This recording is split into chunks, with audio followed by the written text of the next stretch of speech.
The Bliss Business Podcast, the show about empathy, connection, and consciousness in business. Today's episode is brought to you by Zero Company, your paid search, social media, and programmatic ad experts. Welcome back to Marketing with Purpose, a segment of the Bliss Business Podcast where we explore what it really takes for marketing leaders to create impact that goes beyond the numbers. I'm Tulio, and in each episode, we sit down with marketing experts to explore their leadership approaches and strategies to drive performance and resonate with their audience.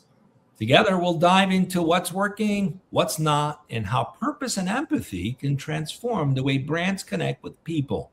So let's get started. Today, I'm joined by Kelly Mance. She's Vice President of Marketing at Premium Service Brands.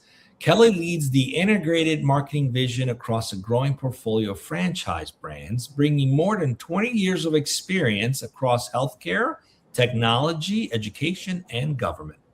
With firsthand experience as an independent business owner and consultant, she understands the challenges franchise owners face and how purpose-driven marketing can help them compete and grow.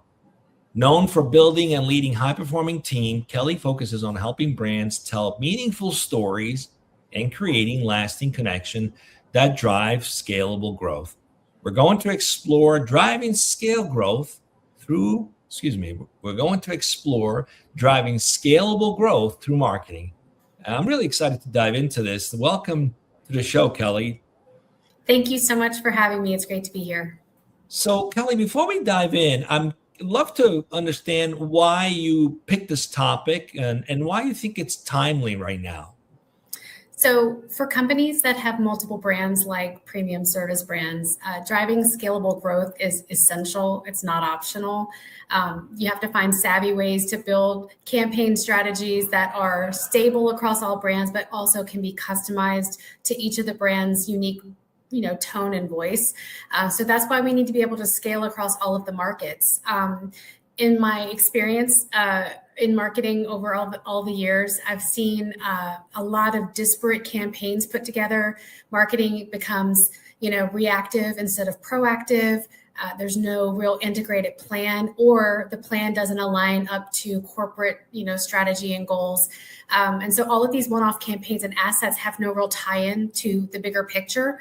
So when you're trying to scale growth, it's not just about building campaigns, it's about building systems. So in our world of franchising, it's even more important because we work across hundreds of owners and all kinds of marketing channels. So we need strong foundations, and we need diversified channels and real data discipline to inform those strategies. And we know that growth will compound when it's repeatable. So we focus on things like our foundational elements, such as our CRM, speed to lead, reviews, things that get people seen and hired for the different home services services that they provide. We also focus on diversification, making sure that we're employing more than one marketing channel and not throwing all of our eggs into one basket. And then we also, dive deep into the data, because we know that the data tells us if the needle's being moved or if we need to pivot. So with franchising, it's a very unique opportunity for us to win twofold: at the corporate level, building national brand awareness, but also finding ways to drive meaningful impact down to the owner level. That's great. And, today with AI and the way people find things, brand marketing is really needing to focus on building authority as well. So I often say SEO is coming back to life, but it's in a different version, where earning and everything else is so important. Now, let's talk about strategy and growth a little bit, because, heads of marketing are often pulled between near-term campaign results. It's always like, what do you got for me this quarter, right? And long-term brand building, or as many of us will call the bottom of the funnel, the middle of the funnel, the upper funnel, right? We're always trying to balance that. And how do you ensure your marketing strategy stays aligned with the company growth goals while maintaining the long-term and the short-term? And where do you find the biggest friction points in making that happen? I love this question because it's near and dear to my heart. Before you can begin any kind of plan, you need to know where you're going. And I think that one of the central points of failure that I've seen is the lack of people casting vision, or you have senior management casting a vision, and then it's not necessarily, funneled down to those who are just singular focused, SMEs in one particular area or being siloed. So I think casting the vision is really important, helping everyone to understand where we're going as a company. And then we have to communicate and communicate again and communicate some more, because people will forget. I think sometimes you'll see the COO, CDO, CEO, CMO, all the C's, they think that way because they see that top down, picture. But someone who's in, say, a social media marketing role, they're not necessarily thinking of all the different ways that we cross-functionally rely on each other between departments. So that vision is really important, and then communicating it down so everyone understands. For my team personally, we have a Monday morning meeting where we get together and we review our North Star goal. So at the beginning of the year, we cast a North Star goal that aligns to the company goal, and we revisit it because we know that repetition, creates retention. So then once we have everyone aligned on that, then we can, bridge that strategy and growth. So when we get to scaling, I like to build strong long-term plans that have a very strong foundation, and they're not disparate one-off campaigns. And then from there, we will build each tenant to have more mature marketing and explore, new and emerging marketing technologies, and such as AI or, whatever the new trend is, to try to, diversify that campaign. Some of the friction points, for instance, would be misalignment with key stakeholders. Not meeting your expressed due dates. I think that's another way we could really miss the ball, or not understanding the brand. So for instance, we have a brand lead over each of the brands under our umbrella, and we have to align with them. So they have, the goal to be a subject matter expert in their brand. And just because we're on an agency kind of setting, we need to be just as smart in understanding that unique brand nuanced voice and tone. So I think when you are communicating well, you can avoid a lot of those friction points. Yeah, absolutely. And alignment is so key today, because if you're saying something to the market, but then the internal operation is not aligned with what you're saying, customers feel that. Everything is so out in the open today that you can't just fake it. If you're the kind of organization that's selling trust, but there's distrust inside the organization, that can hurt the brand. So I love this focus on alignment. But let's face it, sometimes on a good day, all that is possible, all that is easy, right? But then there could be high stakes situations that happen, like this brand crisis or market downturn, all kinds of pressures that come at us, right, as marketers. But how do you maintain a sense of purpose and empathy while making quick strategic decisions? Where does that come in helping you deal with those unforeseen circumstances? Because they always come up. How does purpose and empathy come into the picture? Sure. Well, I think this comes back to the consulting that I've done on the side with small to mid business owners.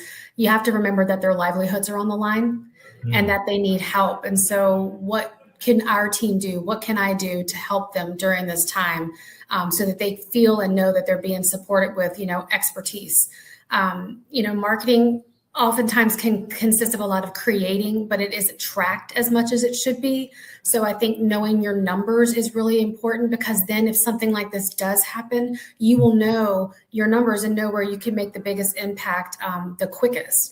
So when it comes to being in leadership under pressure, we try to anchor our decisions in the impact. What kind of impact is this going to have on our owners, on our customers, on the brand? And then trying to build long-term trust in owner sentiment with us. We stand on principles of being transparent.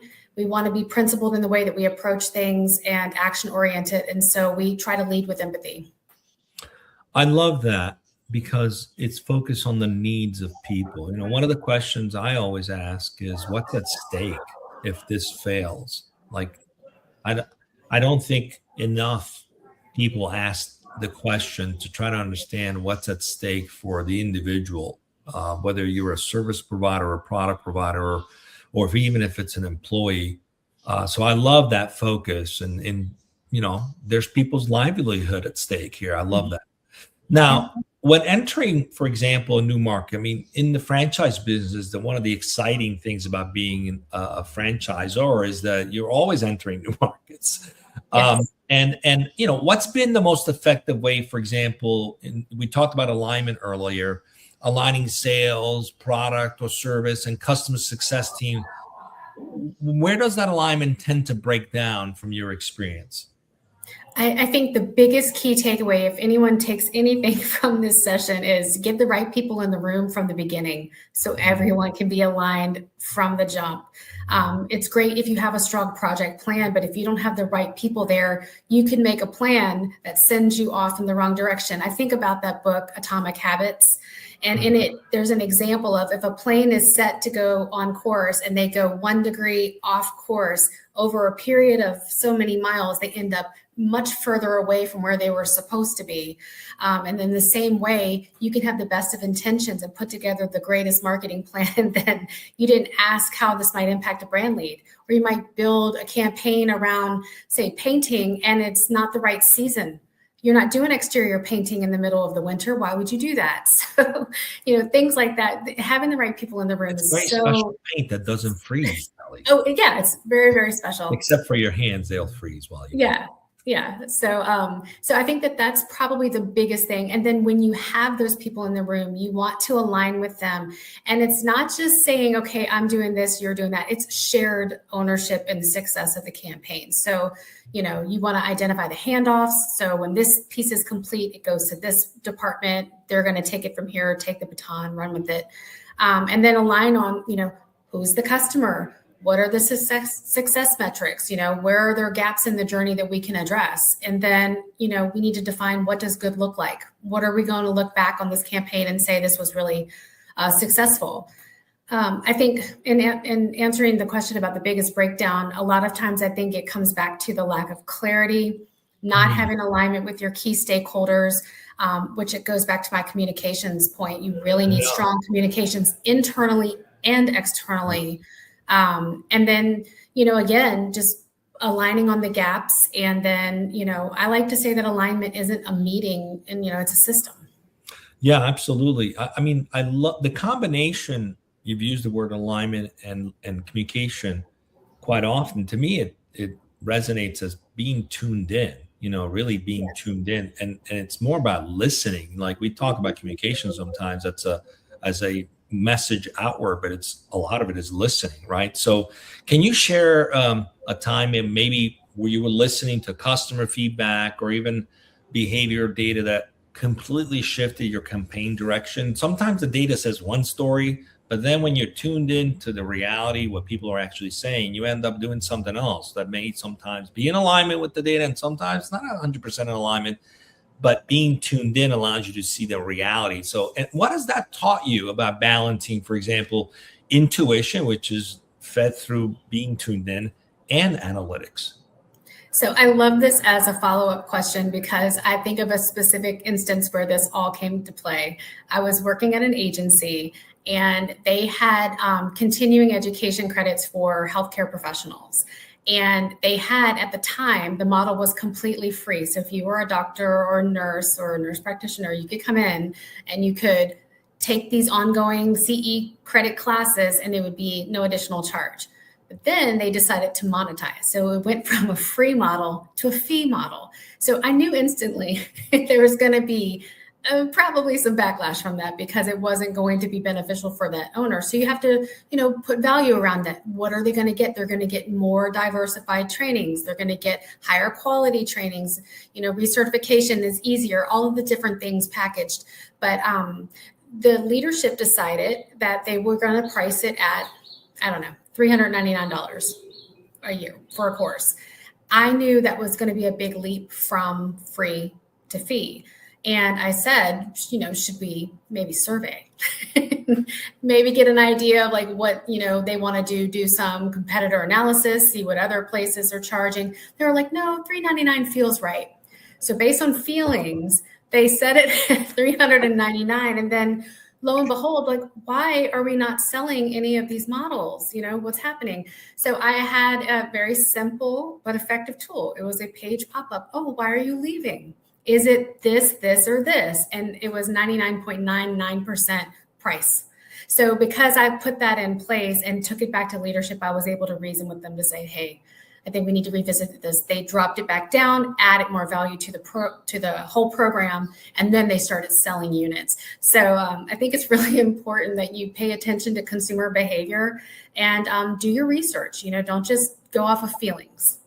This is why I love design thinking, because you always want to be curious and empathetic to what the needs are of the user.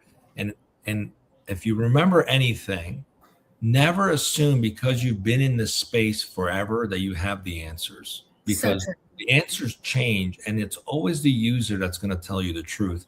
And the minute you do not allow yourself to be open to it, this kind of situation happened. So they just decided to free the fee.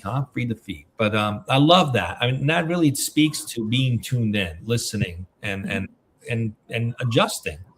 Now, what's worked best for turning marketing into a revenue driver? Because at the end of the day, we could be doing all the listening, we could be tuned in, but we still have the pressure to generate revenue, right? So what's worked best in turning that into a revenue driver at your company? And where do you still see gaps, like maybe in the CRM or lead tracking, sales alignment? What's been harder to measure so that you can stay aligned with the success requirements? So we are really moving the needle on this internally at PSB. We have a data warehouse. It's like a business intelligence dashboard where we're able to pull all the different systems and platforms that we use, KPIs, metrics, and be able to really evaluate, what's working, what's happening system-wide. The way that we use this in terms of marketing is it helps us identify the best marketing channels that are yielding closed booked leads, which is the most important thing for our owners. We can track the lead sources, the jobs that are booked, the revenue per channel, and all of this information is being used not just for the benefit of existing owners, but for the new up and coming owners. So when they come through our owner experience training, we're able to give them qualified lead data into this is what your brand wide is doing. And these are where the leads are coming in and how they're closing and booking them. So we continue to cite in the scope, if you will, on where those best lead channels are for each of the brands, because they're different. We have brands that are project-based. We have with a longer lead time. We have brands that are on demand, speed to lead. If you're not first on the phone, you lose the job. So we cultivate a custom campaign for each of those brands. And we use this BI dashboard as a way to really lean in. However, we do still have some gaps. We still have some disparate systems, and we're on the path to trying to unify those systems because we really ultimately want to have full funnel visibility. And then as my seat in the company, I want to tie marketing to revenue or to any ideal intended, outcome or conversion. So that's my personal goal as well. Yeah. A lot of people get into marketing for the art of it. It's beautiful. You get to influence markets and the way they think, but there's a science behind it. The success is actually dependent on really mastering the science, understanding how the whole workflow takes place, how a lead goes from interest to sold, and everything that happens in between. Yes. Even tracking who on the sales team converts the deals better than someone else. That's a data point as well, because you can determine where there's training that's needed. So I love that you guys are investing that, and you have a warehouse to do that, because that intelligence can give you a lot of insights on where you need to make improvements in your whole flow. So if you're wanting to get into marketing just for the art of it, you're going to be disappointed, because you have to master the science too. That's right. Right. That's right. Now, speaking of developing the talent for marketing, what's like your approach in developing marketing talent? So they not only hit performance goals, but also stay engaged and inspire, balancing that art and science we just talked about. And where do you see leaders struggling most in retaining top talent? So I was recently looking this up. I think this is very, very timely. One of the biggest things I think marketing teams struggle with is the fact that there's so much expansion and contraction of marketing teams. I was looking this up the other day, and marketing data shows that the average churn is between 24 and 30% between just marketing teams. Data shows 66.3% of marketers have been in their current role for less than 3 years. And a lot of times because they don't feel appreciated, they're overwhelmed, and they'd rather, go someplace where, like in this situation, we have 9 different brands. That's 9 different verticals. It's not just one brand. So agency model marketing can be highly stressful. So knowing these things, I really do try to build teams that stay. And because we lose that tribal knowledge, there's so much with that churn that's not beneficial to the team and the company as a whole. So I try to lead with casting that vision, having a strong plan in place so everyone knows, and understands what the trajectory is, clear deliverable dates. I have team collaboration. We have a team of designers because we have so many verticals. We have a midday creative review, and that's where they can align and talk about their individual projects, making sure that they're staying on brand compliance. They're not veering off of something. Senior graphic designers are able to inform younger, newer to the role graphic designers. So you're training, cross-training, building up that brand, and also unifying. So that's another way that we, internally create good esprit de corps. The cross-training is really important. Explaining why things are important, not just saying this is due and here's the date, but here's why it counts. And then I do not allow silos. I don't think that they're helpful at all. We all need to understand how we plug into the whole system. Yeah, I agree with you 100%. The silos equals friction. Friction is the enemy of all business. Yeah. And so just for an example, I just did a Q1 update for a staff meeting, and my team alone created nearly 600 assets in Q1. They are churning, they are working hard. So I incentivize a lot. And this is not something the company does. I do this personally. I think it's very important to call out when you see good work. So I will audibly in front of others say, hey, you did a really great job with fill in the blank. I'll give gift cards, little tokens of appreciation, just trying to sow kindness to say, hey, I see you and the work that you're doing really matters. And I want you to know that, it's seen. This coming Friday, next Friday, we're having a May Day picnic, and we're just going to bring lawn chairs. And, we're in a building in the city, but we're going to just park on the sidewalk. I'm going to bring cornhole, and we're going to order Jimmy John's, and we're just going to sit outside in the sun for a minute and just have lunch outside. So things like that, it's just genuine, good rapport among the team. So yeah, they're already giving me their lunch orders. I love that. I mean, when people feel supported and that you believe in them, and then you put action behind it by acknowledging them publicly, giving them a little recognition, those surprise and delight thing go a long way with customers, and they go a long way with employees too. Yeah. Purple goldfish is not just for the external markets. It's something you could do internally with your employees as well. Absolutely. Now let's wrap this up, because in this show, we talk a lot about the impact of purpose and empathy in running a business, or even being effective at campaigning with end customers. How do purpose and empathy shape the way you approach marketing? And can you share a personal story where maybe your work had a meaningful impact on a customer or an employee? Sure. So I've always had a strong work ethic. I got that from my father. He was one of the smartest and strongest and hardest working people I've ever known. He would work from sun up to sundown. He got up every day. He loved what he did. He really taught me that you can take pride and joy in the work that you do when you show up every day. So I thought I was doing good. But I lost my dad in 2020. And when that happened, it was a paradigm shift for me. I started really evaluating, what am I doing? How am I showing up? What's my contribution? Am I leaving a legacy? And it's really changed the way that I approach everything, even my day-to-day work approach. So, in corporate settings, I think it can be very easy to fall into the mindset of it's business, or that's the cost of business. And you can lose that empathy for your colleagues, your coworkers, for your customers. So I have definitely shifted in being more intentional in how I show up internally at work. And in terms of with customers, I was thinking about this person the other day. Several years ago, I worked in a bookstore, and this woman came in, and she was in the self-help section of the bookstore. And her arms were laden with all of these books to answer. I guess she had a lot going on. And I just kind of walked up and I could sense that she was really struggling. And I just kind of, chatted with her. And after talking, I said, you know what? I don't think you need all of those. I think maybe just start with this one. I gave her one book. Now, meanwhile, on the back side of things, our company had daily goals and sales that needed to be met. And I knew by her armful of books, I was going to meet goal if I rang those things up. But I didn't. I knew she didn't need them. I was like very confident. I think just start with this book. And if you still want more, come back. My team thought I was crazy.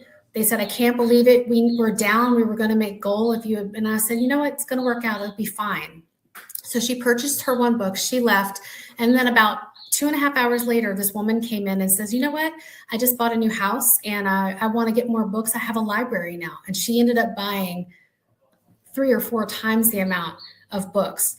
And so I don't think that was by accident. I think when you choose to do good things will come back to you. So, all of that to say, I really am, I'm a human, I'm flawed, but I do try to lead with honesty and integrity and positivity. And I hope that my team sees that because I really respect and value them. I love that. The best marketers are the most human. Kelly, thank you for joining us on the Marketing with Purpose series. It's been a pleasure to have you today. It's been so good. Thank you so much. I hope today's conversation sparked new ideas for how you can align strategy, execution, and purpose in your own work. If you found value in this discussion, please like, subscribe, and share it to keep the conversation going. And remember, great marketing doesn't just sell, it serves. See you all next time.